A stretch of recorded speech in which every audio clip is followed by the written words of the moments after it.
The Sodder family of Fayetteville, West Virginia, consisted of successful entrepreneur George Sodder, his wife Jennie Sodder, who was a storekeeper's daughter, and their 10 children. George's rise from being just a Pennsylvania railroad worker after immigrating from Italy in the early 1900s to the owner of a successful trucking company would crown his family with recognition. The Sodders of Fayetteville were known as one of the most respected middle-class families around. On the evening of December 24th, 1945, Christmas Eve, the oldest daughter of the Sodder family, Marion, would return home from work, bearing gifts for her 3 younger sisters. Martha, Jennie, and Bettie were elated by the sight of these new toys. With their newfound joy, they requested that their mother let them stay up later than their usual bedtime. Being that it was already late in the evening, around 10 p.m., their mother Jennie granted them permission under one condition. They were allowed to stay up as long as their 2 older brothers, Maurice and Louis, were still awake. At the time, Maurice and Louis were tending to the cows and chickens, before later visiting their own rooms for the night. Jennie would be woken from a dead sleep around 12:30 a.m. in response to the telephone ringing. She made her way downstairs to answer it. While she did, she noticed that the lights were still on and the curtains had not been drawn. This was unusual since this was a common task her children would perform when they stayed up later than herself or her husband George. Jennie answered the phone, and she was met with confusion. An unrecognizable woman's voice on the other end of the line asked for a name that she had never heard before. In the background, sounds of a party could be heard, laughter and clinking of glasses. Jennie would let the woman know she had reached the wrong number, and before she hung up the phone to return to bed, the woman would let out an unforgettable, weird laugh. As she made her way upstairs, she noticed her daughter Marion fast asleep on the couch, and she only assumed her other children had found themselves in bed too. Before Jennie could drift fully back to sleep, she would be startled by a loud bang, followed by a rolling noise on her rooftop. Not more than a half hour later, the house would become filled with smoke. Soon after, it was ablaze. At around 1 a.m., George and Jennie noticed that smoke was billowing from their home. In a panic, they jumped out of bed and ran down the hallway, knocking on the bedroom doors of their children to alert them that flames were slowly making their way through the home. George, Jennie, and 4 of their 9 children made it outside alive. They stood back and watched as their family home burnt to the ground. But George wasn't going to let anything get in the way of saving his children. In a brave and valiant effort, George smashed one of the windows and tried to gain entry to the house, inadvertently giving the fire more oxygen and making it worse.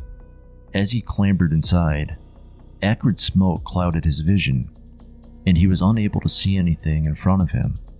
He knew that 2-year-old Sylvia, 17-year-old Marion, 23-year-old John, and 16-year-old George Jr. had all made it outside safely.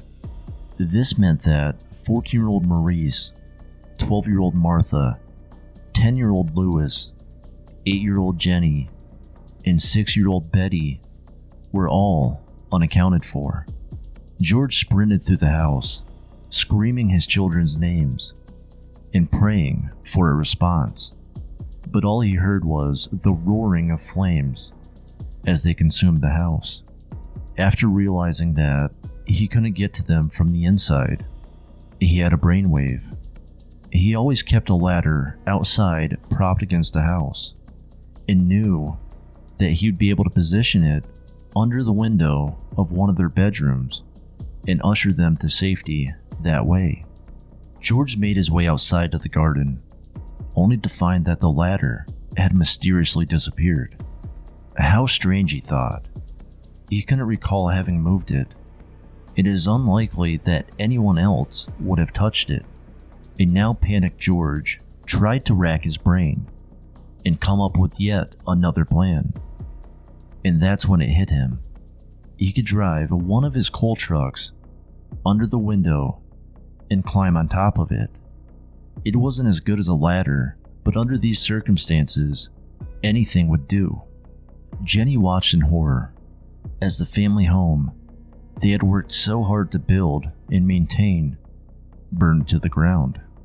And as her husband and doubting father of 10 ran around desperately trying to save their children, she watched George run to his company coal truck and attempt to start it, hands sweating with anticipation and worry.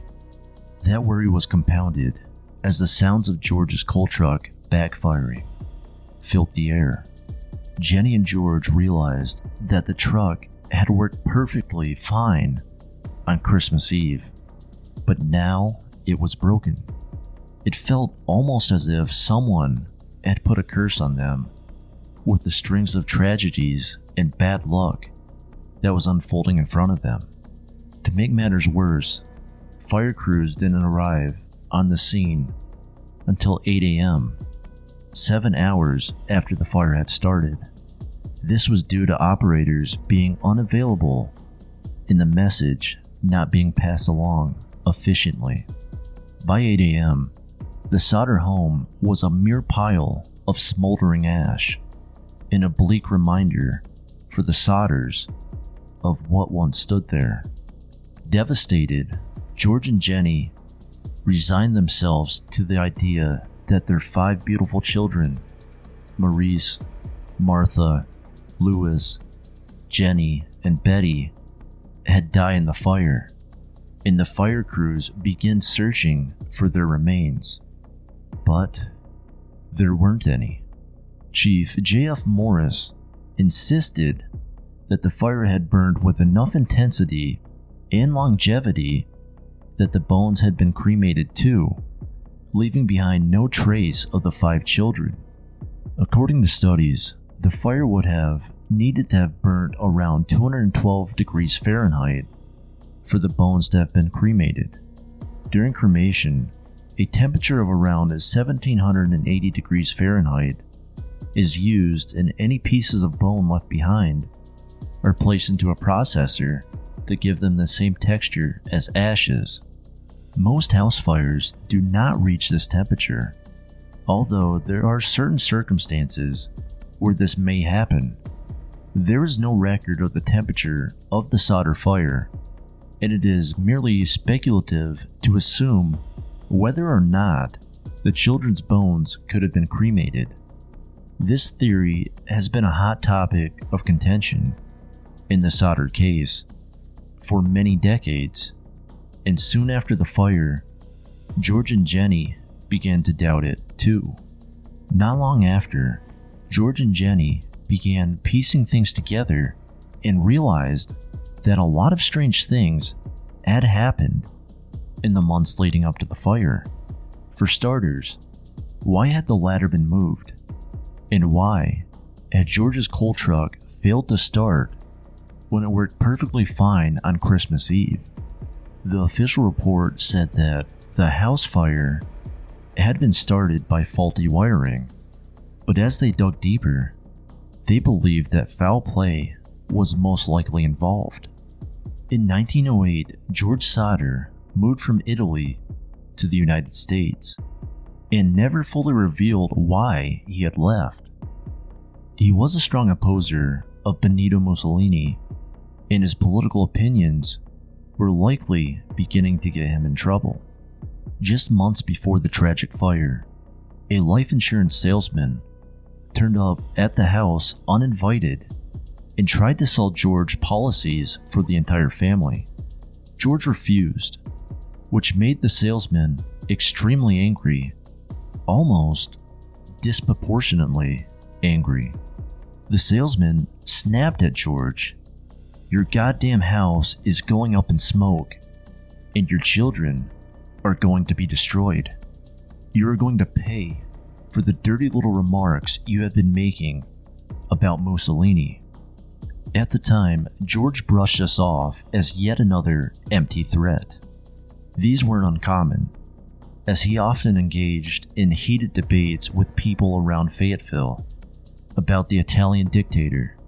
But as he recalled the events in his head, he realized that the mysterious salesman may have made more than an empty threat. Another event popped into his head too, that had occurred at around the same time.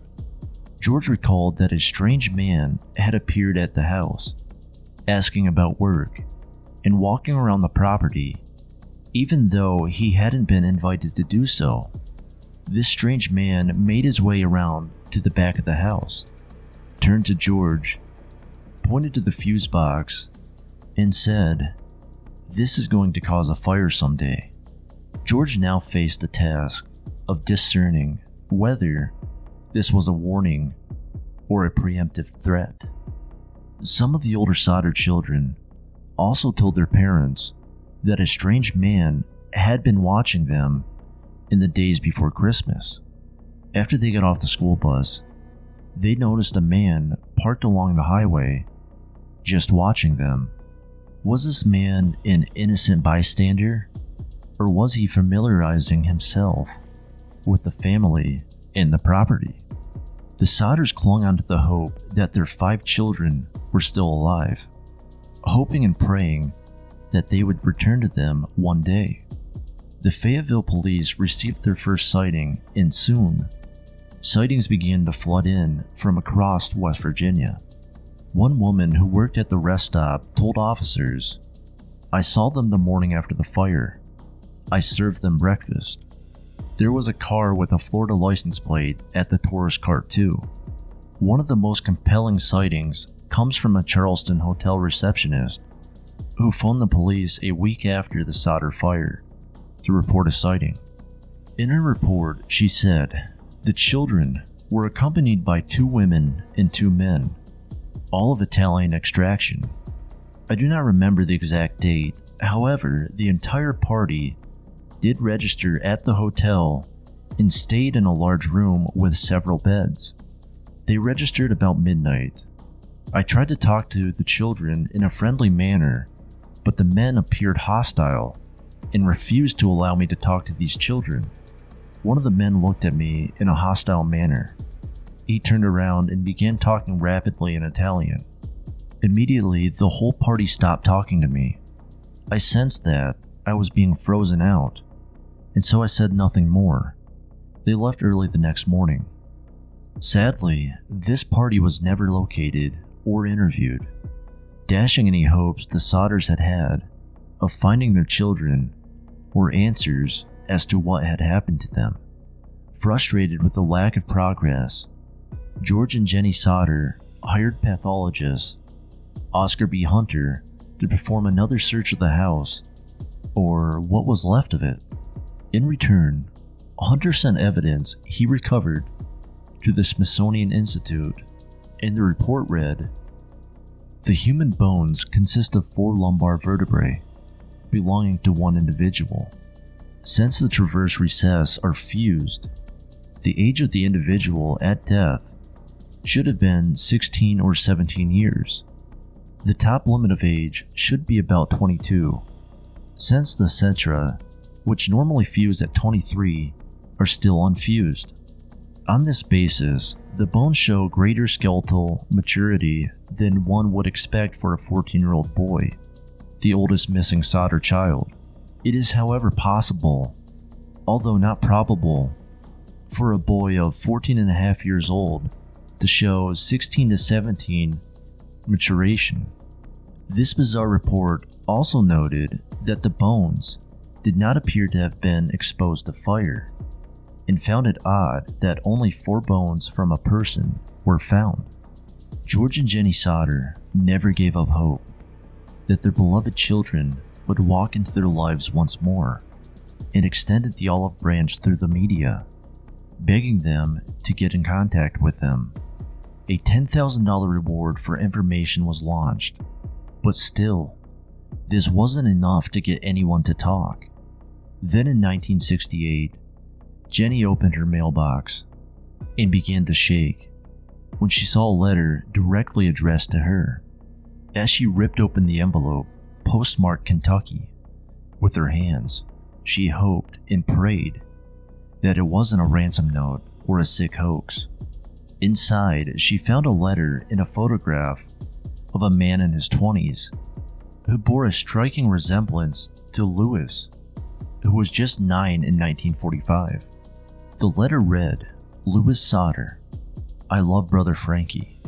One of the Sodder's grandchildren later confirmed that Frankie was a nickname that Louis had for Maurice. IL Boys A90132 or 35. Jennie was perplexed by the content of this letter, but held some sort of comfort in the fact that the man pictured looked just like her missing son, Luis. Users on Web Sleuths concluded that A90132 or 35 may be a postcode in Italy, but this has never been confirmed. George Sodder passed away in 1968 without ever knowing what happened to his children. He fought for the truth until the very end, hiring private investigators and traveling the length and breadth of the country, chasing down his own leads and interviewing anyone who had information.